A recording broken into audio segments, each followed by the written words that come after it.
Afganistán es un lugar oscuro, peligroso y al que nadie en su sano juicio debería ir. Este, si me preguntáis, es el pensamiento que tenía hasta ahora sobre este país de Asia Central. Y cuidado, ahora no viene un "no podía estar más equivocado", ni nada por el estilo. Pero sí que me gusta hacer ejercicios de autocrítica cuando, sin conocimiento, sin haber profundizado ni conocido bien las cosas, tengo ideas formadas sobre ellas. Y es que en el mundo existen territorios especiales, lugares que, por su historia, configuración geográfica o cultural, han sido espacios a lo largo de la historia de tensiones, cambios e incluso motivo de disputa entre diferentes potencias. Lugares que, en definitiva, no son fáciles de entender, y seguramente Afganistán es el mejor ejemplo de ello. Un territorio vasto, de montañas, tribus y creencias complejas. Un lugar que, durante miles de años, ha sido terreno de transición entre mundos, entre Oriente y Occidente, y que, aún hoy en día, sigue representando todo un reto para quienes, como tú y como yo, intentamos comprender el mundo. Por todo ello, esta semana quiero que vayamos de viaje a Afganistán para conocer su historia, su realidad y sus peculiaridades. Un viaje para comprender qué tiene de singular esta tierra y qué hay más allá de las noticias que siempre han envuelto a este complejo país. Un viaje que espero que sirva para arrojar algo de luz a una región que, por lo general, siempre aparece rodeada de sombras. Yo, como siempre, soy Alex Tombosch. Bienvenidos a Objetivo Horizonte.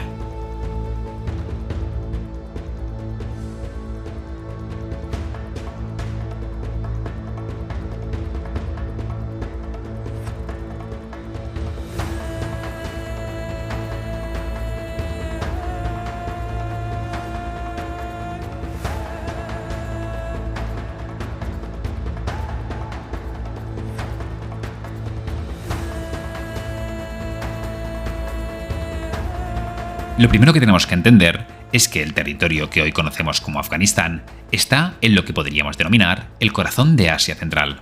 Hace frontera con Irán al oeste, Pakistán al este y al sur, y con las repúblicas de Asia Central al norte. Por lo tanto, por su ubicación, podemos ver ya que se trata de todo un cruce de caminos, una zona de paso entre el oriente y el occidente, y entre civilizaciones como la persa, la india o la china.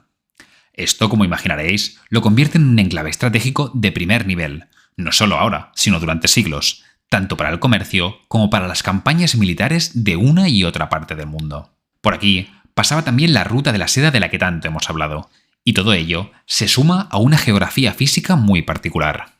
Más del 75% de Afganistán es montañoso, sobre todo marcado por la cordillera del Hindu Kush, que lo atraviesa del noreste al suroeste. Se trata de un territorio donde encontramos valles, altiplanos semidesérticos y algunas pocas zonas fértiles. Una geografía que, pese a su dureza, ha sido una defensa natural frente a invasores y que, paradójicamente, también ha sido el mayor escollo para crear un estado fuerte y centralizado. Y es que esta distribución fomentó sobre todo que hubiera una gran diversidad de clanes y tribus locales por todo el territorio, la mayoría bastante aisladas las unas de las otras, lo que también desarrolló tanto su autonomía como unas estructuras sociales y culturales muy asentadas en cada región. ¿Y qué nos deja esto? Pues un país totalmente heterogéneo, compuesto por un enorme mosaico de etnias y lenguas. Históricamente, los pastunes han sido el grupo más numeroso y dominante, sobre todo en el sur y en el este del país, pero también encontramos tayikos al norte y al oeste, más influenciados por la cultura persa, y hazaras de origen mongol que viven sobre todo en las zonas montañosas. Uzbecos, kirguisos y turcomanos también en el norte, a lo que tenemos que sumar docenas de tribus y subgrupos locales. Acabamos de empezar, pero creo que ya veis por dónde intento ir. Es imposible entender Afganistán sin tener en cuenta toda esta complejidad, y sobre todo, un elemento muy importante.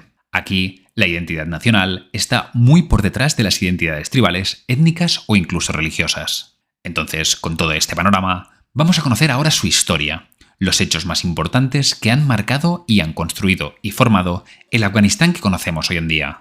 Un estado que realmente es bastante moderno y cuyo pasado es clave para entender a dónde hemos llegado.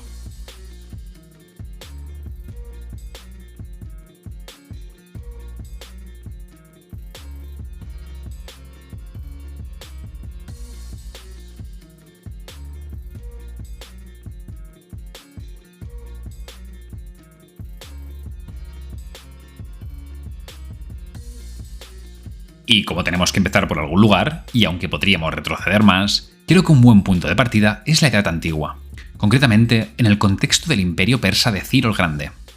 Para que os hagáis una idea, nos encontramos aproximadamente en el 550 a.C., en el que se conocía como el Imperio Aqueménida, en una fase de expansión del mismo, y cuando se conquistó la zona que hoy conocemos como Afganistán. Como imaginaréis, por entonces no había ningún estado ni nada parecido, sino que lo que había en esta región eran diferentes tipos de reinos, separados y poco conectados entre sí, un mosaico de clanes y pueblos, incluso tribus nómadas sin ningún tipo de poder centralizado. Un territorio muy marcado por la abrupta geografía que os he descrito al principio. De estos reinos, seguramente los 4 más importantes fueron Bactria, Aracosia, Draquiana y Gandhara, y fueron también los que después se convirtieron en las satrapías o regiones administrativas del imperio persa tras la conquista de la región. ¿Y qué quiere decir esto? Pues que más allá de su incorporación al imperio, todos estos pueblos y reinos siguieron manteniendo su estructura de poder, incluso en muchos casos a sus mismos gobernantes o nobles locales, aunque ahora bajo la autoridad persa. Esta etapa, además, no solo fue importante para unificar el territorio. Los persas conectaron todos estos reinos mediante sus caminos reales, una red de comunicaciones que facilitaba no solo el movimiento de tropas dentro del imperio, sino también los intercambios comerciales. Todo este sistema redujo de manera significativa el aislamiento tradicional de muchas de estas zonas, integrándolas con el resto del imperio. Esto, claro, implicó también que muchas de las rutas comerciales de la época ahora también atravesaban la región, principalmente entre Persia y la India, lo que hizo que también se ampliaran y fundaran nuevas ciudades, como Kandahar. Recapitulando, la anexión de la región de Afganistán al imperio persa trajo unidad, una red de comunicaciones y contacto y tránsito entre Persia y el Mediterráneo con la India. Pero más allá de eso, lo más importante con lo que tenemos que quedarnos es que Ciro no implantó el poder persa allí sin más, sino que respetó tanto las diferentes culturas y pueblos como a sus gobernantes, dentro de la estructura imperial, un punto clave que hoy iremos viendo con más detalle.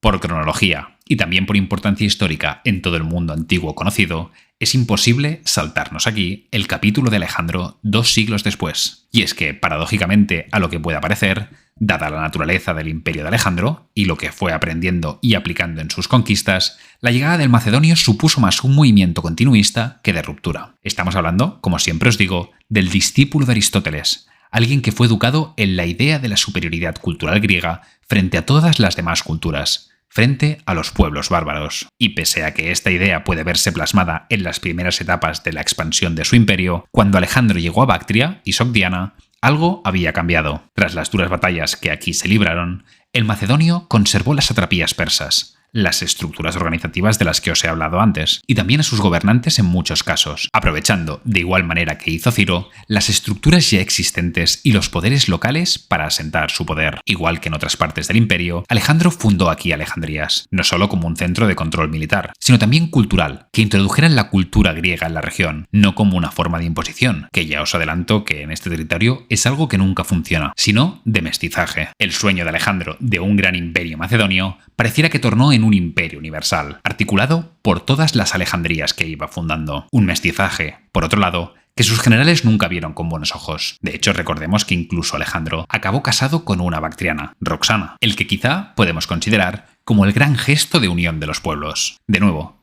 quiero que os quedéis con esta idea. Alejandro, pese a la conquista militar, conservó las satrapías, una estructura que, recordemos, ya había sido continuista en su momento. Es decir, respetó, dentro de su estructura imperial, los sistemas de organización territorial y también a los sátrapas y nobles locales, llegando incluso a casarse con una princesa bactriana, uniendo así a los macedonios con la nobleza de Asia Central. Estas son las bases de las que os quería hablar de la antigüedad y que me sirven para enlazar con el siguiente gran capítulo de esta historia, la llegada del Islam.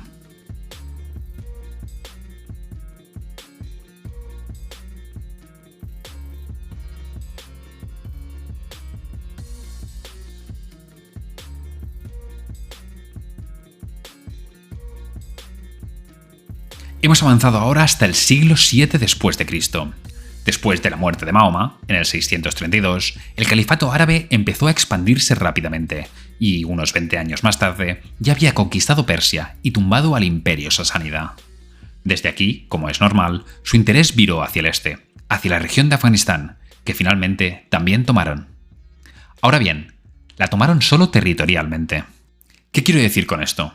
Pues que la expansión del Islam como religión, la islamización completa del territorio afgano, no fue ni rápida ni fácil, y será un proceso que durará literalmente siglos. Y es que aquí nos encontramos de nuevo con el mismo problema que ya hemos visto. Los árabes se encontraron con montañas y valles convertidos en refugio de gobernantes y poderes locales, quienes se resistieron durante mucho tiempo al poder de los califas, manteniendo además sus propias costumbres y religiones, como el hinduismo, el budismo o el zoroastrismo, que se practicaban en las diferentes regiones. ¿Qué es importante entender aquí? Pues lo que os comentaba al principio, que el Islam se fue asentando muy poco a poco, y no fue una imposición rápida, sino que tardaría siglos en convertirse en la fe mayoritaria. También, de nuevo, esto respondía a un proceso en el que las élites locales, no las invasoras, fueron adoptando el Islam como religión, hecho a partir del cual también se fueron convirtiendo sus poblaciones. Para que os hagáis una idea de la velocidad de estos hechos, en algunas regiones, como en el actual Nuristán, en la zona del Hindu Kush, mantuvieron religiones paganas de influencia hindú hasta el siglo XIX. Y es que al igual que los conquistadores anteriores, los árabes se encontraron con la gran diversidad de culturas, poderes y tradiciones tribales de la zona, algo contra lo que literalmente no se puede luchar ni homogeneizar. De hecho, este proceso de entrada del Islam fue justamente eso, una sustitución únicamente religiosa. Todos los elementos de la cultura interior, como la lengua, las costumbres o las estructuras tribales, se mantuvieron. La religión, entrando por parte de los líderes locales islamizados y no por gobernantes extranjeros, hizo que no generara tanto rechazo y facilitó la adopción del Islam entre las tribus y las comunidades locales. Un proceso de asimilación que podemos equiparar a lo que hizo Ciro el Grande, manteniendo a los caudillos locales como sátrapas, o la unión de pueblos y mestizaje que escenificó Alejandro con su matrimonio. Entonces, hemos hablado ya tanto de los primeros momentos de la unificación de la región como de la entrada del Islam. Pero, ¿cómo llegamos a la creación del Afganistán como Estado moderno?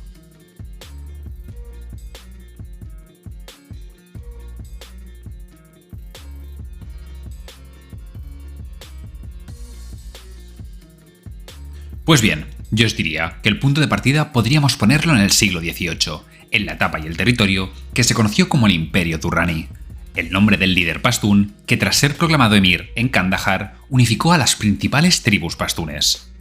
Aquí es posiblemente el primer momento en que podemos hablar de Afganistán como lo entendemos hoy en día, aunque territorialmente tuvo incluso épocas en que fue de mayor tamaño. Como sea, lo importante aquí es entender, de nuevo, que Durrani gobernaba más como un árbitro entre tribus, respetando la autonomía local de las mismas y manteniendo una imagen de unidad de cara al exterior. Como imaginaréis, en estos casos esta unidad dependía mucho de su figura, de la persona, por lo que, tras su muerte, toda esta autoridad central se debilitó. Aún así, se trata de una etapa importante porque se sentaron, como os decía, las bases del futuro Afganistán. Otro punto importante a entender de esta época es que coincidió también con el llamado Gran Juego, las luchas imperialistas entre el Imperio ruso y el Imperio británico por el control de Asia Central. Y, por supuesto, Afganistán, siendo una suerte de estado cojín entre estas dos zonas de influencia, Rusia por el norte y Gran Bretaña desde la India y Pakistán, fue uno de los más afectados por ambas partes. Por un lado, los británicos liberaron aquí 3 guerras diferentes, las que se conocieron como las guerras anglo-afganas, y que finalmente acabarían con la plena independencia de Afganistán. De esta etapa hemos de entender de nuevo cómo un poder extranjero, ajeno a la realidad del país, intentaba controlar un territorio, por definición, insubmiso. Además, hemos de tener en cuenta que la última guerra anglo-afgana se produjo en el 1919, una época de gran transformación y cambios no solo en Afganistán, sino en todo el mundo. El emir de por entonces, Amanullah Khan, después de conseguir la plena independencia de los británicos, se propuso modernizar el país rápidamente, promoviendo una nueva constitución, impulsando la educación laica y universal para niños y niñas y, lo más importante, con una reforma judicial que intentaba reducir el poder de los líderes locales y religiosos. Esto último, como imaginaréis, por lo que hemos ido viendo, fue el gran error. Aunque en las ciudades estos cambios calaron bastante pronto, en todo el mundo rural, donde vivía la mayoría de la población, se entendió de nuevo como una injerencia extranjera, reformas demasiado rápidas que no fueron acompañadas por la aceptación de los líderes tribales y religiosos. Es decir, cambios culturales totalmente fuera de las tradiciones islámicas y tribales. En resumen, todo acabó con una insurrección tribal y la abdicación de Amanullah. Tras un breve periodo de caos, un miembro de la antigua familia real, Nadir Shah, volvió al país en 1929, con el apoyo tribal de los pastunes, y se asentó de nuevo en el trono del país. Una dinastía que pasó a su hijo y que duraría más de 40 años, hasta 1973. Pero no nos avancemos tanto, porque durante todos estos años en el mundo pasaron muchas cosas, y Afganistán no fue del todo ajena a ellas. Vamos a enumerar algunas de las más importantes para lo que nos interesa en el podcast de hoy. Por un lado, durante las guerras mundiales, intentó mantener una política neutral, manteniendo buenas relaciones tanto con el Reino Unido como con la Unión Soviética. A nivel interno, se intentaron hacer pequeños cambios y avances en el país, mejorando la administración y las comunicaciones entre regiones, pero, recordad, manteniendo la dinámica de siempre. Un país que seguía siendo profundamente tribal y rural. Esto implicaba que, en la práctica, el gobierno central tenía poco poder fuera de Kabul y algunas capitales provinciales, y que los líderes tribales seguían manteniendo el control efectivo sobre el resto de territorio. Llegamos así hasta 1964, donde encontramos el siguiente gran cambio. Zahir Shah impulsó una nueva constitución, convirtiendo al país en una monarquía constitucional, con elecciones parlamentarias, libertad política y de prensa. Y aunque la intención era buena, toda esta apertura provocó una enorme fragmentación política, apareciendo partidos comunistas, islamistas y nacionalistas. Y claro, como imaginaréis, todos ellos, con apoyo exterior de diferentes actores, compitiendo por el poder. Lo que se intentó que fuera una apertura para abrir más el país implicó un aumento de la inestabilidad total. ¿Y cómo terminó? Pues con un golpe de Estado, esta vez por parte de Daud Khan, también miembro de la familia real y primo del emir, aprovechando que Zahir se encontraba en el extranjero. Se abolió la monarquía y se proclamó la República de Afganistán. Daud tenía una idea muy clara. Quería modernizar rápidamente Afganistán, centralizando el Estado y reduciendo el poder tribal. A estas alturas del podcast ya podéis imaginar cómo sentó eso a nivel social. No hay que olvidar que, para este golpe y para su vida al poder, contó con el apoyo del Partido Democrático Popular de Afganistán, el PDPA, un partido comunista muy influyente dentro del ejército y con muy buenas relaciones con la URSS, ya que muchos militares se formaban allí. Sin embargo, aunque el PDPA veía a Daud como una oportunidad para avanzar hacia un modelo más cercano al socialismo, este tenía muy claro que no quería ser la marioneta de Moscú, por lo que, al poco tiempo de estar en el poder, empezó a alejarse de estos aliados y empezó a buscar apoyo en países como Irán o Arabia Saudí. Entre el 76 y el 78, las relaciones con el PDPA se deterioraron rápidamente, sumado a una fuerte represión de los sectores comunistas y del control del ejército por parte de Daud. Sin embargo, el PDPA ya tenía una gran red de simpatizantes entre las Fuerzas Armadas, por lo que en 1978 empezaría la que se conoció como la Revolución de Saur. Las tropas leales al PDPA atacaron el Palacio Presidencial, ejecutaron a Daud y su familia e instauraron un régimen comunista en Kabul. ¿Y qué características podemos esperar de un régimen comunista en esta época? Pues repartición de tierras, educación obligatoria para niños y niñas, prohibición de matrimonios forzosos y control de la religión. Todo impuesto de manera autoritaria. El conflicto, como esperaréis, estaba servido. Enseguida empezaron revueltas en todo el mundo rural, todo contra un régimen que se percibía, de nuevo, ateo e impuesto desde fuera, algo que, como ya hemos visto históricamente, nunca ha funcionado. Las tensiones irán escalando hasta convertirse en una guerra civil en el mismo año 1978. No contentos con esto, el PDPA se dividió a la vez en dos facciones, que empezaron a luchar entre sí, lo que acabó de hundir por completo el país.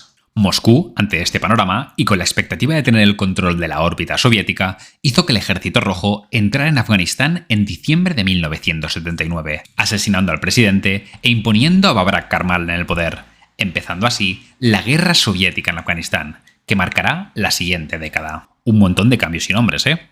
Pues tenéis razón. Pero es que cada uno de estos hechos es importante para entender el contexto, el ambiente de conflicto constante que estuvo viviendo el país desde su plena independencia.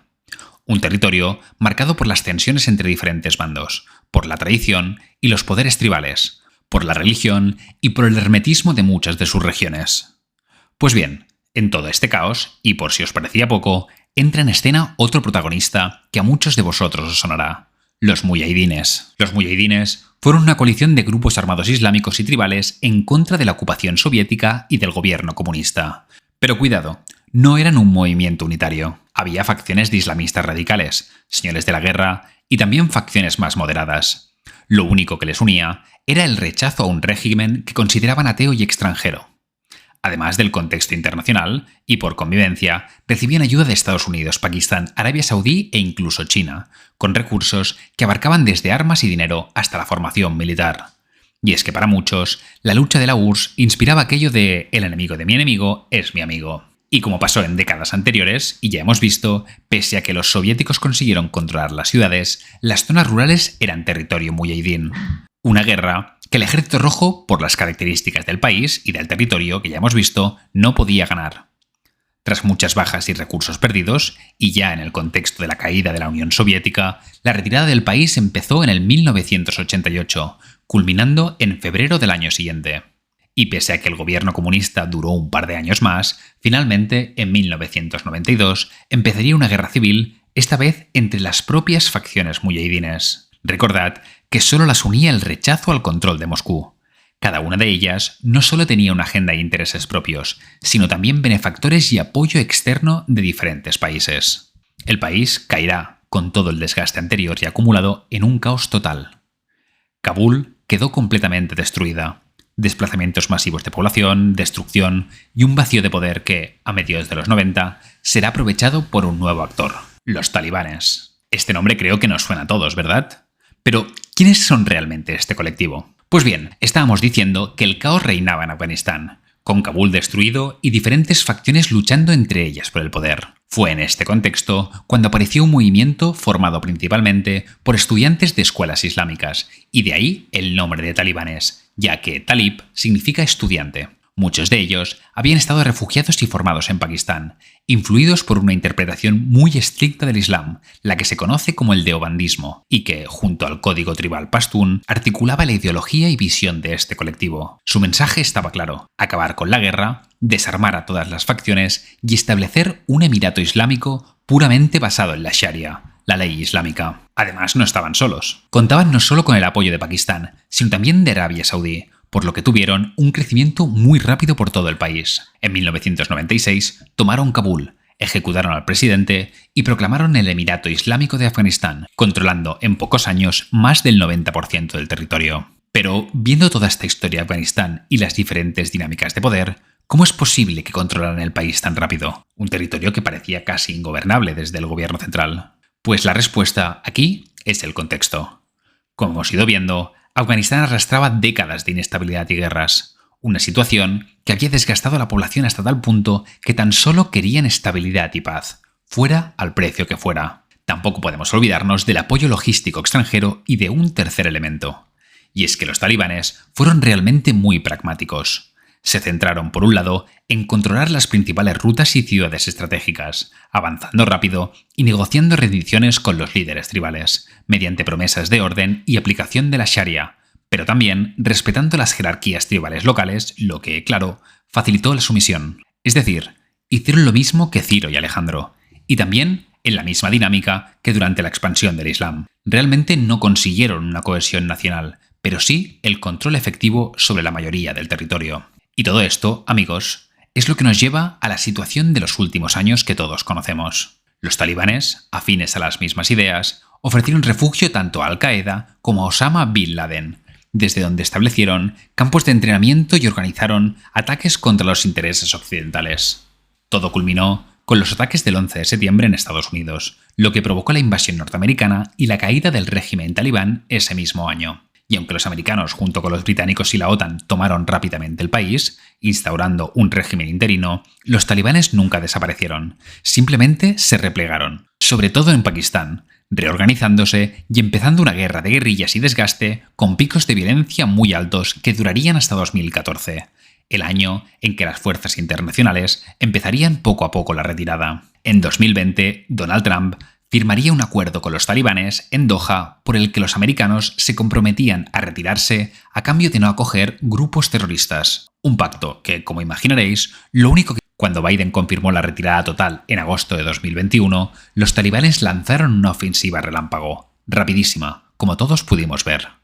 En solo 11 días tomaron Kabul, sin demasiada resistencia, y se reinstauró el Emirato Islámico.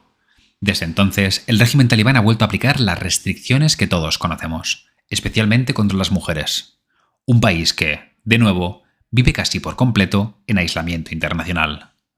Afganistán, como he intentado explicar hoy, es un territorio diverso, con una larga y compleja historia detrás. Una región que, históricamente, ha estado muy disputada y cuyas dinámicas internas, relacionadas con la religión, el tribalismo y el territorio, han condicionado su historia hasta nuestros días. Una parte de la historia de nuestra especie. Una historia que, como siempre, seguirá adelante, cambiando y moldeando nuestro mundo. Un lugar más de nuestro increíble e inabarcable planeta.